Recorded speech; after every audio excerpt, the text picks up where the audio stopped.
And welcome to Welcome Home Radio, where real estate lending and learning come together. This is your mortgage market update for July 22nd. Stocks and bonds are slightly higher this morning. The tensions between the U.S. and China have escalated this morning after the United States State Department ordered China to close the consulate in Houston. The move is stated to protect intellectual property and private information of citizens. China, of course, has condemned the decision and vowed retaliation if the decision is not overturned. The FHFA released their housing price index showing price appreciation on single-family home prices fell 0.3% in May. They are still up 4.9% year over year, and we're waiting to see how June and July are affected with the shutdowns, changes, that sort of thing. The worst areas hit in our country are the New England states and the Pacific West. Home sales, which measure home closings each month, shows the month of June had a huge increase, and I do mean huge, of 20%. Inventory remains tight. Normal homes that would be for sale for families making moves to right sizing, upsizing, downsizing are not selling, or sales which have been higher. So there would have been more sales if people had not remained in place. The median home price reported is $295,000, which is up 3.5% year over year. And the first-time home buyers are making up 35% of the home sales. That is way up 34% year over year. Only 7% of sales are from virtual showings, which raise a concern if another shutdown takes place, what can happen to our industry? Early this morning, the MBA, or the Mortgage Bankers Association, released their data for last week's mortgage apps. Overall applications were up 4.2% from the previous week. Purchases were up 1.8%, and that puts year over year purchases almost at 20% more than last year. Refis are up 5.3% over last week and 122% year over year. Refis have made up 65% of all applications, and the Fannie Mae chief economist Doug Duncan estimates that at today's rates, 60% of all homeowners with a mortgage could still benefit from a refinance and save at least a half a point or better on refinancing. He also states that the rates will continue to fall into 2021, citing the Fed's buying of the 10-year mortgage bonds. That's great information. We should see these rates continue into that period. So with this information, today we thought it would be a great day to discuss the refi boom and what's taking place in the industry. And of course, always joining me, my wonderful partner, Alan, with Fathom Realty. How are you, sir? Good, Blair. How you doing, buddy? I am blessed and highly favored. Thank you so much for asking. I like the hat, Wicked. You're gonna have to give me a little update story there. That's the real estate market right now. Wicked, baby. Wicked. It is. It is. Also wicked. a pretty good show on Broadway. Oh, is it? When was the last time you were in Broadway? I didn't know they were still playing. It's been a couple years. Let's see. What did I see last? I can't even remember. The Lion King. Well, definitely saw The Lion King. That was an amazing experience. Was it? Oh yeah, this is just incredible. I love Broadway. Don't get to do it much, but my daughter, living in New York, it affords us to go there, and when it does reopen, when things settle back down, we'll go back. That's awesome. That is awesome. Hey, we wanted to discuss refis because things are just going crazy. Rates are just unbelievable. We still have home purchases, which make up about 35% of the market, but 65% of applications are doing refinancing. And that is doing two things to our industry, I think. One, it's keeping people in the home they're already in instead of moving, right sizing, as they say, downsizing, upsizing, that sort of thing. But two, it's also allowing people to purchase more home in a purchase situation with the rates where they're at. Would you agree with that? And you can, good segue right there with what's going on with this COVID. People working out of their house now, see more value in their home than they ever have before. Before it was a place to live, which is awesome, but now it's a place to work and live. And people are, I've talked to several personally that have refied, and they are doing it for a couple of reasons: to make the house more work equitable, keep it still living. They're adding swimming pools. They're doing things to make the house, more functional in today's world. A lot of these companies are not going to open up again until 2021, and some will never go back. In fact, my sister just got told that she can live anywhere in the country and keep her job. So wow, she is moving from Texas to North Carolina. Really? Yeah. So, when you're talking refi, which is what we're talking today, there's a bunch of reasons to do a refi. One, to save money. Two, to make your house more of a staycation work environment. Yeah. And the third area, I mean, I had those down: better rate, of course, and a better loan solution overall. Maybe you're consolidating from a HELOC, or you're changing from an FHA to conventional, getting rid of MI, or there's several reasons to refi, but one of the biggest ones is debt consolidation or cash out. Pay off some debt, put in a pool. Like right now, literally today, my wife is home. She's getting her upgraded kitchen and her upgraded bathroom. That's what's being done at the house today. And because she's one of those that is going to be able to work from home from now on. Her school district has said your job does not require you ever to come back onto campus. In fact, I think she goes this week to clear out her office so that she works from home from here on out, and she's loving it. And so yes, there are several reasons, good reasons to refinance. Things are changing, as you say, in the economy, but there are keys to refinancing. And we want to talk about what people need to know. And if we go based on the three key areas: better rate, better loan solution, and then a debt consolidation or cash out, let's talk about just basically anybody. As the Fannie Mae director said, the chief economist said, almost 60% of the country today will benefit, any homeowner will benefit at least a half a point or better on their interest rate. Now that's on a $400,000 home, that's, several hundreds of dollars per month savings. Well worth the effort to go. Now, what are the challenges? There are costs to doing any mortgage. This is just like a purchase. So you're going to do an appraisal, you're going to do a title, you're going to do all these things, but they're at a discounted rate in a lot of ways.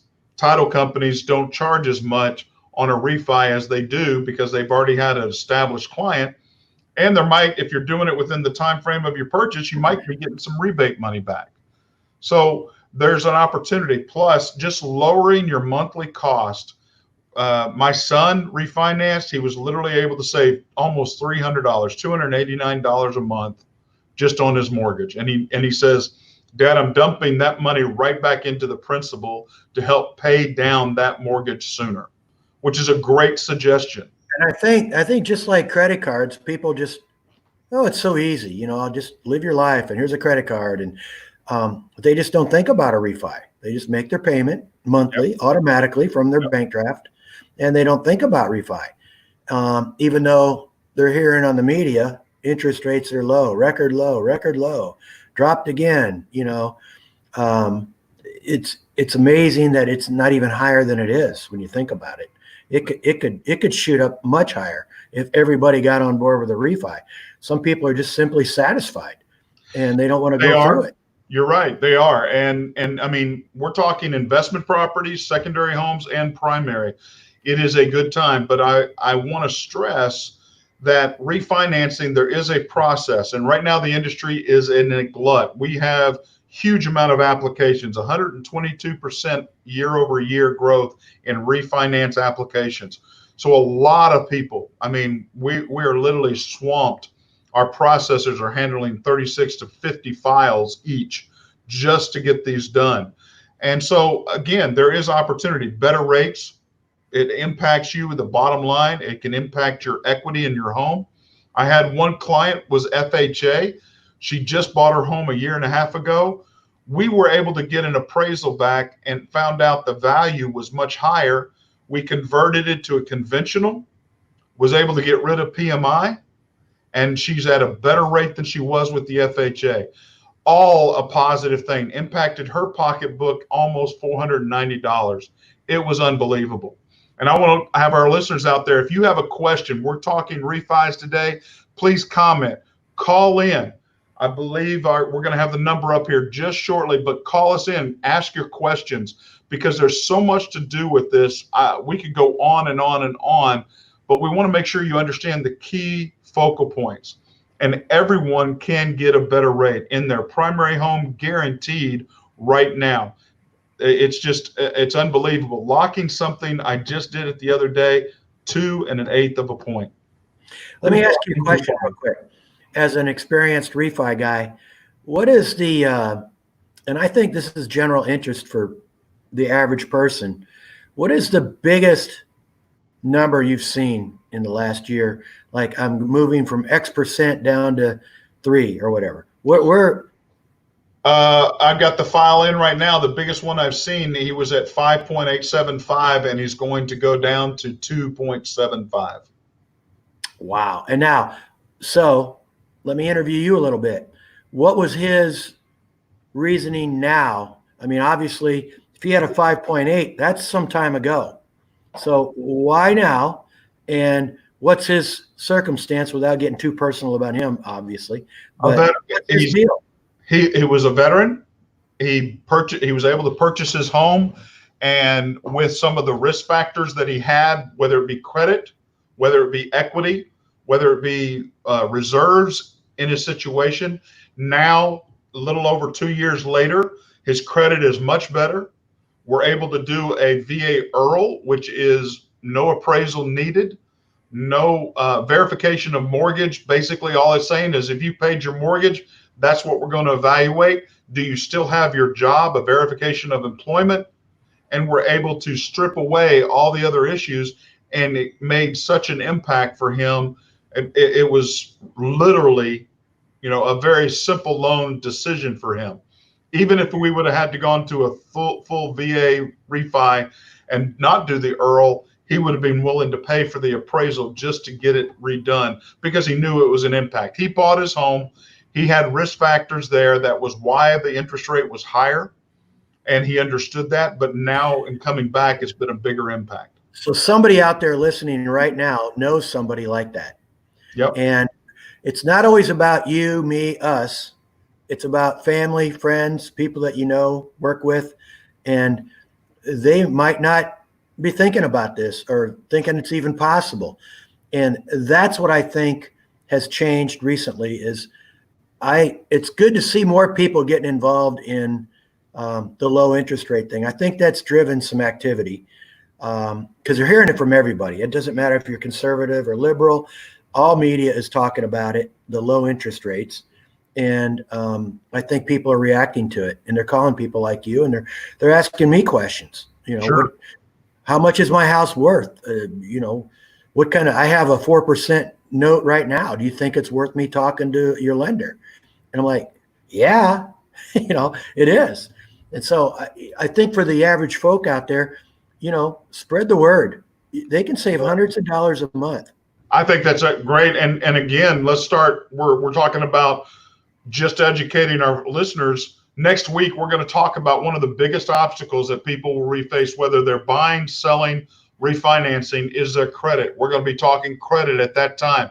If you're not able to get into the refi boom because of credit, you're not able to purchase and get more home because of the rate interest being so low. The bottom line of it, credit can be repaired quicker now in this COVID situation, just due to the fact that most debt collection issues can be handled quickly because people aren't there to respond. And therefore, those things are deleted or gone off your credit report. So we're going to be talking that with Nathan Biller next week. We're going to have him on. We're going to talk about credit, as well as we're going to be doing a credit seminar. So again, I think Alan makes a great point. This may not be impacting you today, but it can impact somebody you may know. And we would love to be helping them out. So we're talking about better rate, but how about better loan solution? So many people. What does that mean? Well, let's talk about an FHA mortgage is a lot for first-time home buyers because of the higher debt-to-income ratio allowable. An FHA loan ends up helping people get into a home. But maybe a year, 2 years down the road, all of a sudden we want to try to get rid of the MI payment, or we want to get into a better payment program. We want to get out of what we're paying now. And for those out there that don't know, what's MI stand for? Mortgage insurance. You have with conventional, it's private mortgage insurance, and then mortgage insurance premium with governmental or FHA. So these are fees that are tacked on to protect and insure that mortgage and that mortgage lender in those programs because of what they do. You don't pay 20% down in a conventional world, you get PMI added on. If you're outside of 20%, you don't have to have it.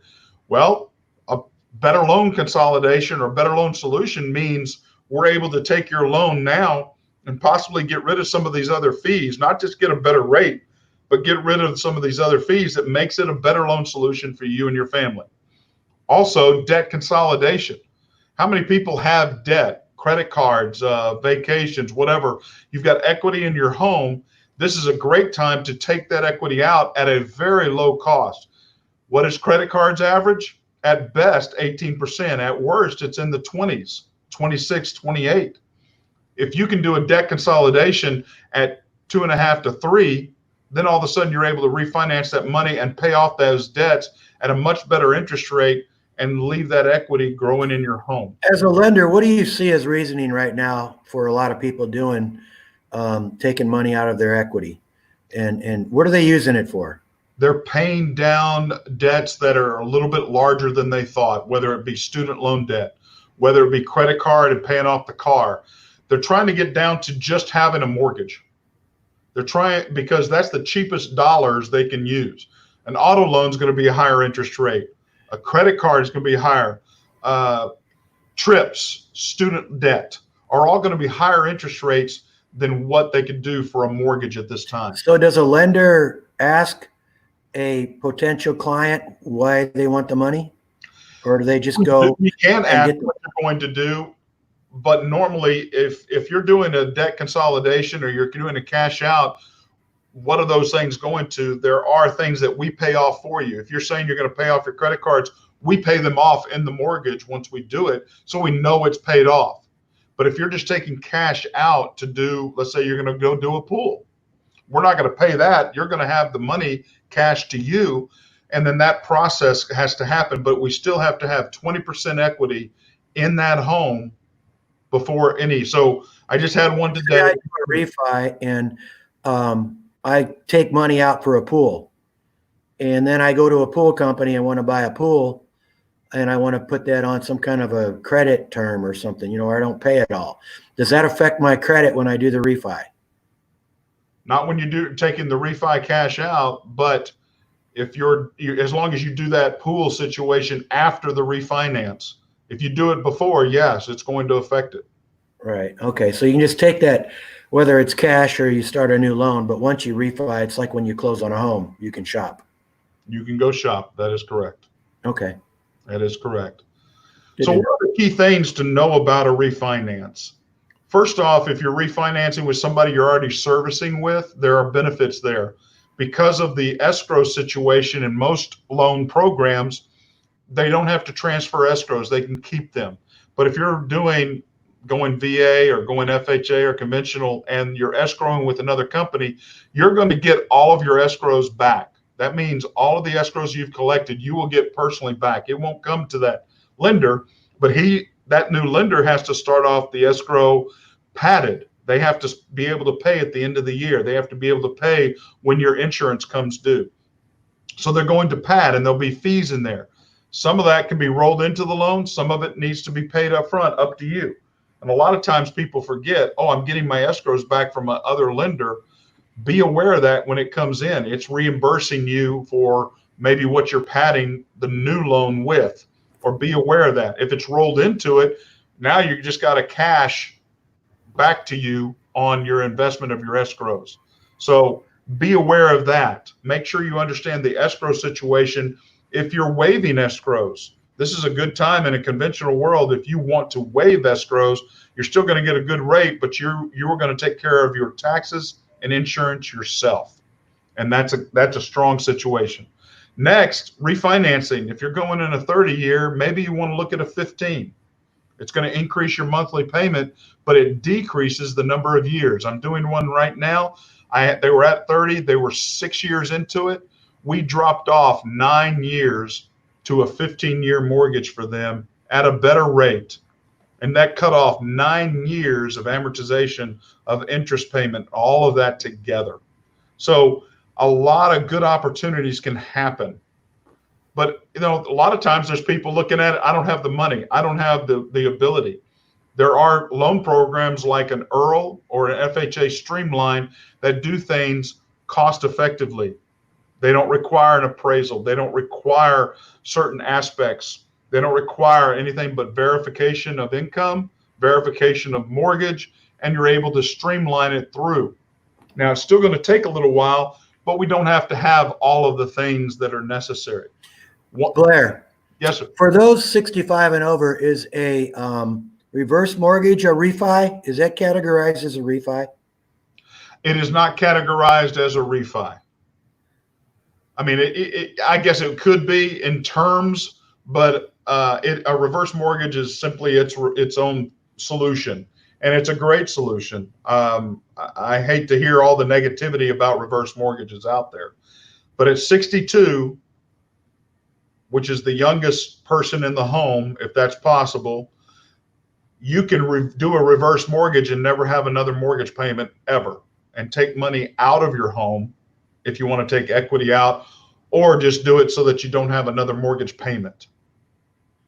So do you have to do the taxes yourself then if you do that? You still have to pay taxes. You still have to pay insurance. Okay. But a reverse is a tremendous way. And hopefully we'll do another show about educating people on reverse purchases, HECM for P, or you can actually purchase a home, never pay another mortgage payment, but buy that home, buy that easily managed, maybe upgraded. What I'm going to be looking to do in about 4 years, selling our house, moving into a lower maintenance cost, lower maintenance requirement home for me and my wife, but we're going to use a reverse mortgage to do that so that we don't have another mortgage payment then on. So that's very cool. Very, very good question. Now, is there a Streamline? Streamline solutions are out there, but they're mainly for FHA and VA. USDA and conventional do not have them. But here's the thing about conventional. With a conventional, Fannie has allowed us to do what's called a PIW. Have you ever heard of a PIW? Heard of a POW. Property inspection waiver. That's like doing no appraisal at all. What it means is it accepts the price that they have put into the system as the value for the property. It is not necessary to do an appraisal.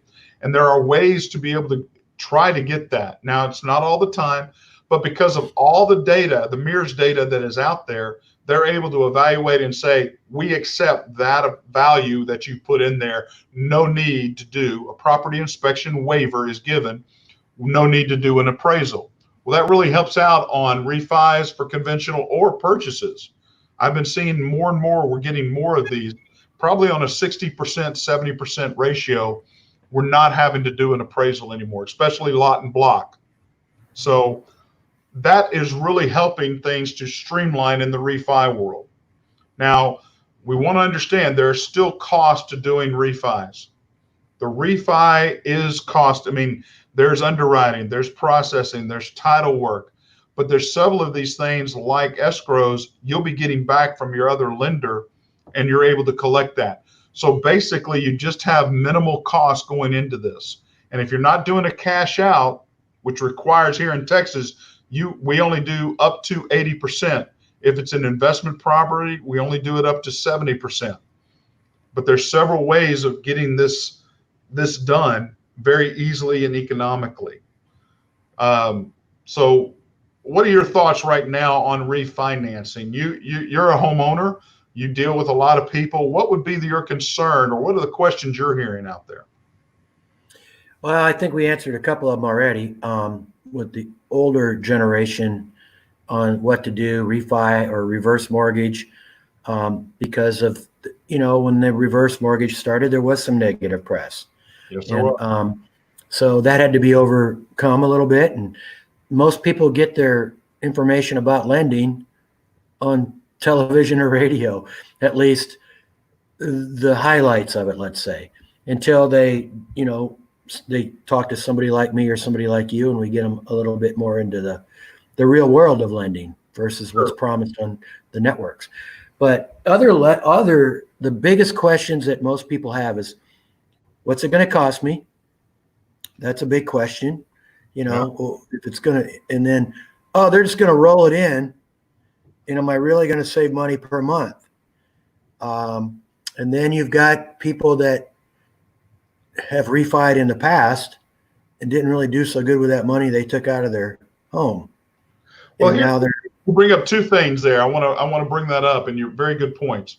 One, if somebody's 25 year, let's say they're 5 years into their loan, their 30-year mortgage, they're fixed rate, but they're refinancing. And now all of a sudden they're going to go back to a 30-year mortgage and refinance at a lower rate. Is that good or is that bad? People need to understand they can refinance at a 25-year, at a 20-year, at a 15. You can ask for changes to the loan program. It does not have to be 30-year only. Nobody knows that. I mean, nobody knows that. Zero people know that except people in the business. They think it's 15 and 30. And you even hear people, in California, it's 45 years, because it's like $2 billion, 1,000 square feet homes. So nobody knows what you just said. I would reiterate that would be a big marketing thing on my part. If I was in lending, I would be definitely talking about that, because I assure you, nobody knows there's such a thing as that. The value of the opportunity is to look at what is best. And if you're just going from a 30-year note to another 30-year and you're 5 years into it, I question whether that's a beneficial or not value. Look at a 25 or a 20-year or a 15-year. Look at some of the changes. Like I said, I took somebody from 6 years into a 30-year down to a 15, and they increased only $150 a month. I think that's the majority of what people have been doing that's what I think people talk about when they're together at dinner, or they're out, or they're playing golf together or whatever. I went from a 30 to a 15 and it only went up, $127 a month. Why wouldn't anybody do that? And I think that's the common, that to me is about 90% of the conversations. Right. People do not know about the 5 to 10 to 15, whatever the best solution is, that It can be custom for them. They don't know that. And I think that needs to be out there. It does. But you need to take the time to talk to somebody, ask your questions, and be open with them. I just got 2 calls this morning. They just want to know, well, if I refinance with you, what will be your rate? Well, I've got to have a lot more data than just here's my rate, because the coupon table is at 2%. I can tell you can get to 2% if you want, but you have to buy down to it. There's a lot of information that needs. Now there's a question you always hear from people. What does buy down mean in the world of lending? Buy down means from par. What par is at that moment, you are actually buying down to what the lowest rate is potentially on the table at rates. So your par is your best normal rate based on your situation. Based on their situation, par is at 100%. That's okay. What we get, a 100%. Then if they want to go down 1/8 of a point, 3/8 of a point, they buy down. And that may cost them 50 bips. That may cost them 150 bips. But a bip is what's the percentage on the mortgage. And it could be $2,000 to buy down, 150 bips. That buy down allows them to get that interest rate at a lower rate, lock it in, and now they're guaranteed that rate once their mortgage is done, and they're saving per month. Is it worth it? that's where my job comes in to educate them. Is it worth? Here's what you would pay. Here's the opportunity. Do you want to do that? Some lenders don't even tell people, oh, I can get you two and an eighth right now today, but they don't tell you they're going to charge you $2,300 to do that. I like to tell people what they're doing, why they're doing it, and here's the benefit, and here's the analysis on it. You don't want to do something that, somebody today was looking at an investment property on a condominium and all the things that come along with a condo, and is it worth to move an eighth of a point? Well, an eighth of a point, we're saving $22 a month. The cost of the loan is going to be $3,600 to $4,200. Well, divide that up real quick in that savings. Is it worth it to you? If I take top of my head, I'm going to say no. no. 190 months, 190 months to pay that back. It's not worth it. Pay that a little bit more and not worry about that.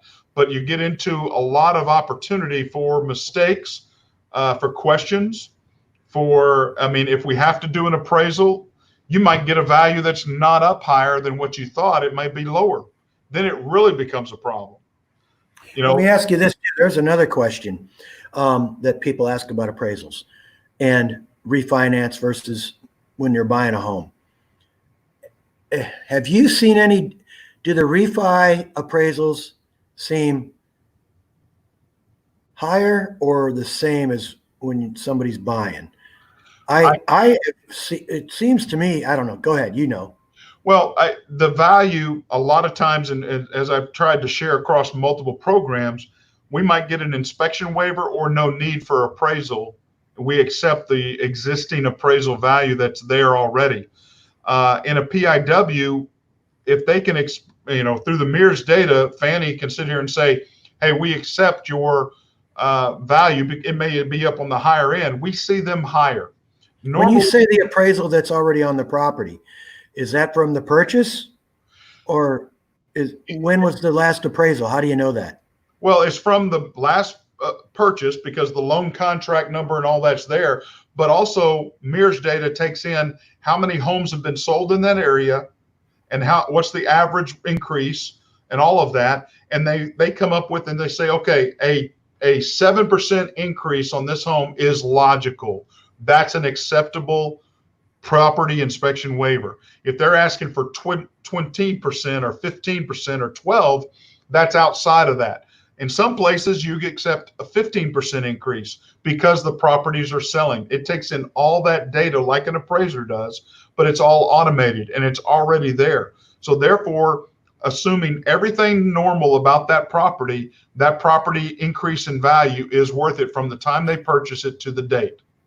And another question, do you see as a lender, and you're involved obviously in all of it, do you see that automated programs taking over more of the appraisal process from the personal appraisers that make trips? No, I do not see it. I see it in refinances. I do not see it in purchases as much. VA doesn't allow it. They do an appraisal no matter what.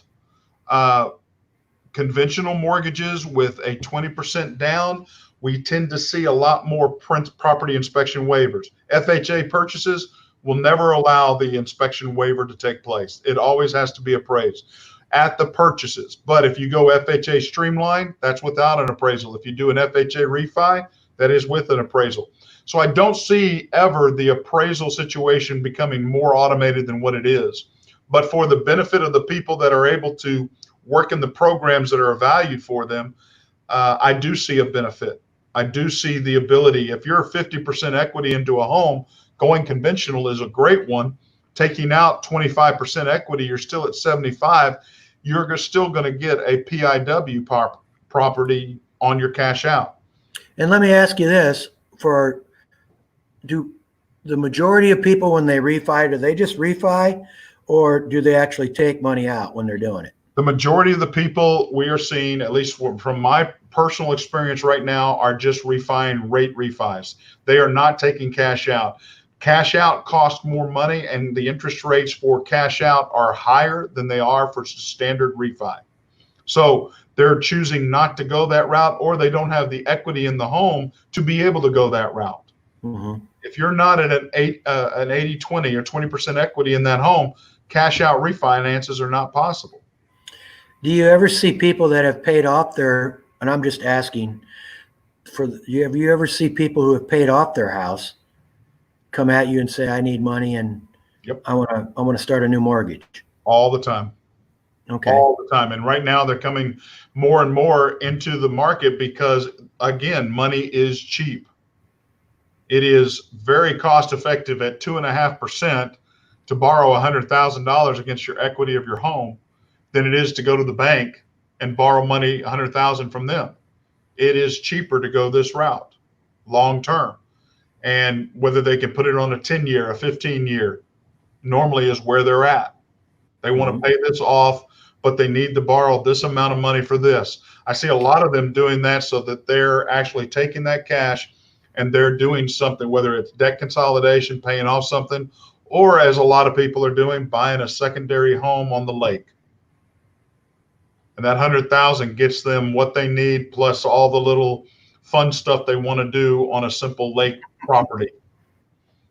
Yes, the wet bike, or they get the boat ramp that they want, or they get, whatever it is. But they're able to do that. And many people are doing that right now, just because it's amazing what millionaires understand about money. And they're making the statement, this is the cheapest way I can finance $200,000, $300,000, $400,000 off the value of my home, which is $1.2 million. So, being able to do that, take that cash out, being able to pay that off. And that leads me to another question about refi. What do you see as a mean or an average of refi? Is it people in the 250 to 350 homes, 350, 450, or what do you, or is it lower end, 150 to 250? I don't see as many people in the 500,000 plus area, but I'm seeing everything below 500 to just this morning, 72,000. I mean, wow. Where was that? That was out of Atlanta, Georgia. Okay. Calling and asking about, is it worth for me to refinance at 72,000? The home is valued at 279. We were able to show them, hey, it makes a sense. We're able to move them 1.5 points. So it would make sense. And so I just gave a referral to one of our LOs out in Atlanta, Georgia. Very cool. But by the way, thank you for that referral in Orlando. That was nice. Good. I mean, we're nationwide. We're able to help out. Now, I do want to state a few things. Like ZZ Top to me. I'm sorry? That sounded like ZZ Top. Oh, I want to talk about VA IRRRLs real quick, because VA wants to protect the veteran against churning refis. Now, a good rate may seem good to a veteran, but they want to make sure it's cost productive to do that. And inside of VA IRRRL, they have a 36-month recoupment requirement. Otherwise, you can't do a VA guaranteed loan. And in that IRRRL, it has protections that you have to show in 36 months or less this value of moving forward. So that keeps a lot of veterans from able to refinance, because the recoupment is not able to be met. That means they're only changing 1/8 or 2/8 or 3/8 of a point, and that recoupment cost is not able to be repaid back in a 36-month or less period. So love the program for veterans, and they are protecting the veterans. That is a benefit. Some veterans, if they have a low amount, they might want to think about going conventional. I was able to do that for a couple recently that they went conventional, able to save them even a little bit more on the conventional side because of the amount that would have been owed on the loan. But that is a protection for them. The biggest change you're going to see is out of PITI. Remember your classes with Tom and everything? Principal, interest, taxes, and insurance. That is your mortgage payment, PITI. You're looking at a PI change, a principal and interest change. That's what we work toward. If mortgage insurance is involved in the original loan, it may be dropped, or it could change, or it could go down. There's a lot of ways things can change. So you want to look at these, and a lot of folks are right now that I'm finding are going from FHA to conventional. It makes sense. And you can do less FHA to conventional and do less than 20%. People may not understand that, but you can go into a conventional mortgage and have 12% equity in your home. You're still just if you bought a home through FHA loan, how long do you need to stay in that home before you can refinance it? 6 months. Okay. That's not very long. 6 months. You see that ever? Oh, yeah. No, I see that a lot of times. If they have the wherewithal, if something's going to happen, like a large bonus. Had a couple buy a home in November of a year of 2018. We refinanced them in March of 2019, started the process, finished it in April, and that reached their 6 month, and they were able to refinance into a conventional. And I often hear when you hear FHA or VA loan, oh, that's just for $240,000 houses. So what are the limits on FHA and VA as far as what kind of home you can buy? FHA standard is going on your county, and depends on the county you're in is the basis for it. It's going to be in the neighborhood of 436,000. VA has no limit. I mean, $1 million is what they just set up. So that covers most of them. Yeah, it covers most of the numbers that veterans are going to want to spend. I haven't seen any VA loans over 500,000 here recently. But the bottom line is VA is able to handle anything that I think people are going to refinance for. FHA, you have a county limit, and that your county median is going to set that. Here in Texas, it's right around 436. So really, we were hoping Tom was going to join us a little earlier today. I'm sorry he's not been able to be on. We're going to have to get on to him, Alan. We've got to figure out a way to jump into a class or something. Tom who? What's this Tom thing? Tom, I don't know. Maybe like THOM Tom. Yeah, that guy that jumps in with his sock now and then.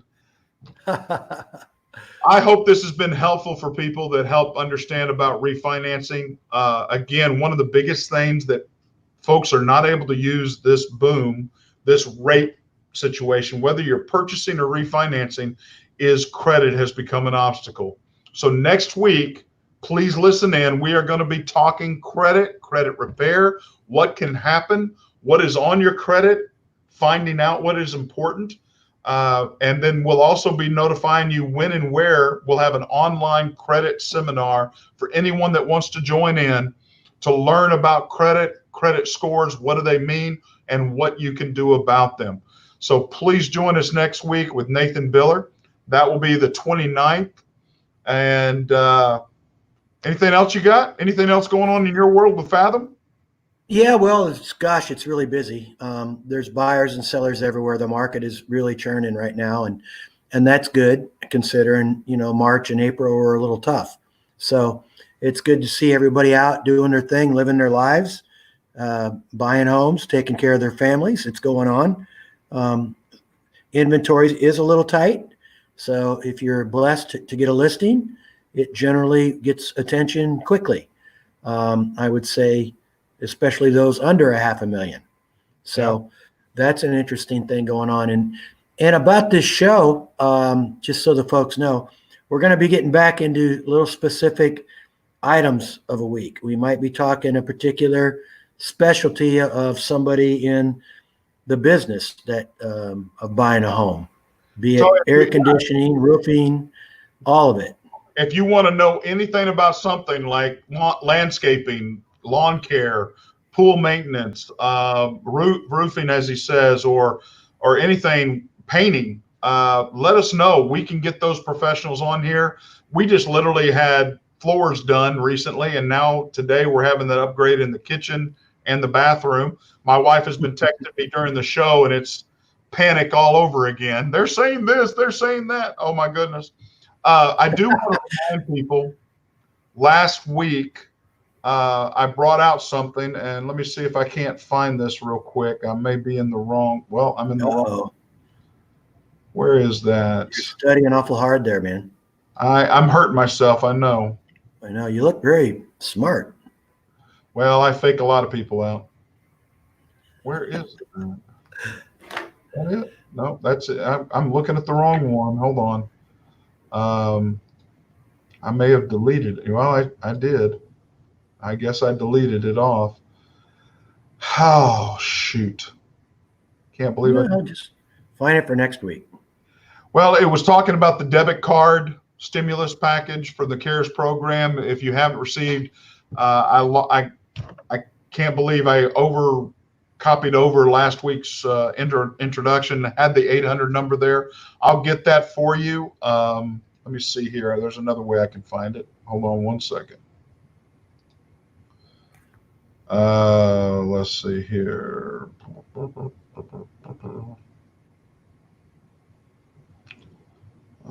That was the 15th, wasn't it? Yes, it was. Okay, here it is. Yes. Some people have already received their stimulus checks, a direct deposit or checks, but almost 4 million people have not received it. Their stimulus payments will be in prepaid debit cards. The problem with that is debit cards come in envelopes and say Money Network cardholder services and are easily confused with credit card offers. There are a lot of them are being thrown out. If you know, or you or someone else you know has done this, you can call 800-240-8100. Again, 800-240-8100. And that is though that you can get your stimulus debit card correction, get things situated, because I don't know where the stimulus program's going. I hope it's not going to cost the American people more money. I hope we open up the country. I really hope we can get back to some normalcy. I don't think we'll ever be normal again, but I think people getting back to work is important, and getting back to opportunities and their growth. With the number of jobs, I think I sent you out a mortgage market update this Monday. They're showing over 130,000 businesses are closed permanently. And that's just amazing across the nation that many businesses will never open again. And so that's how many jobs are lost. If you count up average five people for that, that's a lot of jobs lost permanently, not temporarily or anything. So I hope we can open up the country again and get things moving for folks so that they're not reliant on stimulus and other things that seem to be taking. Make sense? Yeah, there's definitely got to be a new way. Things have changed. Yep. Some for the better and some maybe not. But I agree with you. The quicker we can get open, the healthier the country's going to be. Amen. Hey, I'm Blair Thomas. I'm Alan Pace. God bless everyone. Thank you so much for your time today, and we'll see you next week on Credit and Credit Repair. Take care. Thank you.